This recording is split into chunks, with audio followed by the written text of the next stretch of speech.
Cuba, it's me. Welcome to episode 171 of the Willu Show, which stands for Wrestling is Life. Life is Wrestling. Now, today, I wanted to talk about the old bucket list. If I don't like to have too many regrets, but there's a couple things that I have never done in wrestling that I think would be cool to do. I mean, I've had a lot of great memories and I've done a lot of cool things, but there's still some things that I would love to do and say that I did and look back and say, well, check everything. I'm happy. But you know what? I am happy, even if it ended today. But I picked 10 things that I've never done in wrestling that I always thought would be something I would enjoy doing or just be a different dynamic or something that I think would be fun.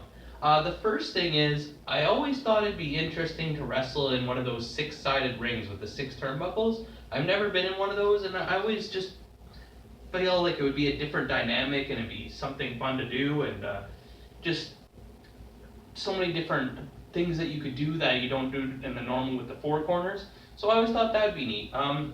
The second one is I always thought it'd be awesome to do a steel cage match. Now I know they don't have a lot of them on indie shows, and most of the time I'm not the main event guy. So if there is a steel cage match, I wouldn't be the one in it. But I just think that'd be so fun to say that you wrestle in a steel cage match because not a lot of people really get to do that. The next one I would always wish I could do if I won the lottery is promote my own show. Um, I would love to have enough money to bring anybody in that I wanted and book it the way I wanted, and like even if I had to give out free tickets just to like get a big crowd there just to run one big show to have for my memory. And there's so many different people I would love to book on the show and what ideas I would have for them, and I always just thought that'd be interesting to like be the one putting on the show and coming up with the matches and the storylines and what's happening. I always thought that'd be interesting. I think about that all the time actually. If it was me, what would I do?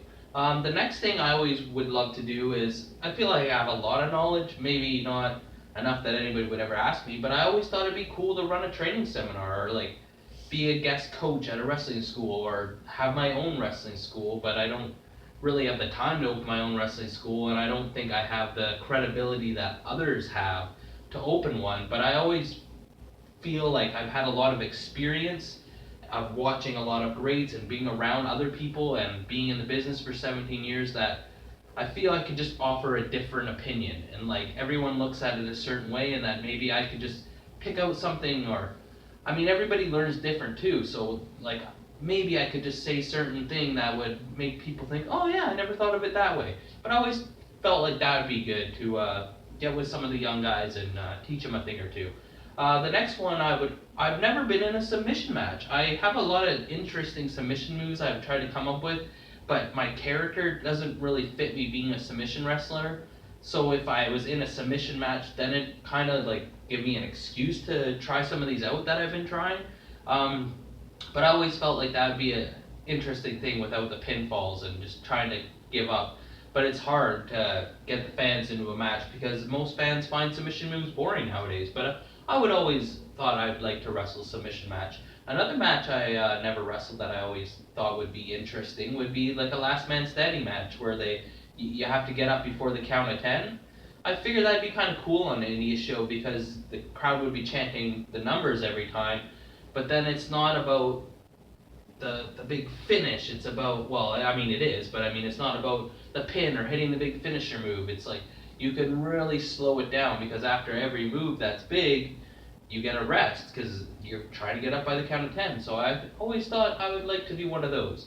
The number, I believe this is 7 now. Number 7 thing I would always like to do, I always wanted to have my own wrestling magazine. Back in the day, I used to write a weekly newsletter called the Weekly Whisper for PWA, and when I was at home with my broken ankle and out of work for 5 weeks, I went to a whole bunch of wrestling sites and tried to get a job writing articles for them, but most of them didn't pay, and the ones that did pay, well, there was lots of people vying for it, and I didn't have the right credentials.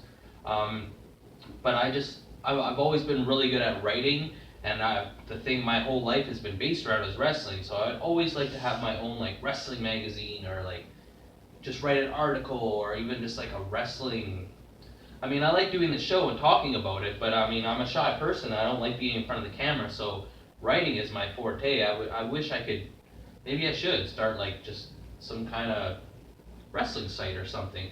Another thing I've never done, which I think I'd be actually kind of scared to do, but I just think it'd be really neat experience is, you know when the guys hide under the ring and then they come out and surprise everybody, and sometimes they're under there for quite a while. I think that would be kind of neat to hide under the ring for a couple matches and make a surprise. It'd definitely be a different experience. If I just think it'd be scary, really scary. Um, Number nine, the thing that I always like, I try and write raps and music and stuff like that, and I've never been like good at cutting promos. I've gotten a lot better now.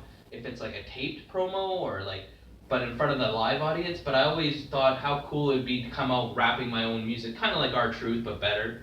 Rapping my own, like not the song that I come out to now, but like come up with a cool rap and rap myself entering the ring. I think that'd be cool, but I should have done that in the past because now I have an entrance that actually has been getting me over, so I'm just going to stick with that. If it's not broke, don't fix it.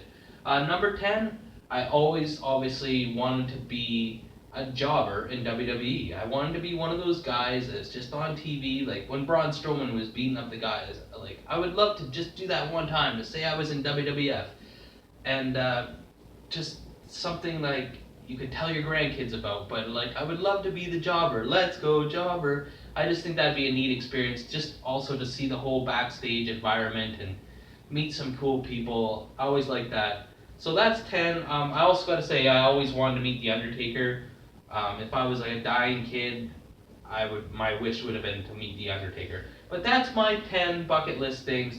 What are your bucket list things in wrestling? Either as a fan, 10 things you would love to see or experience or go to live, or what is your bucket list things? Or as a wrestler, what are some things, it doesn't even have to be 10.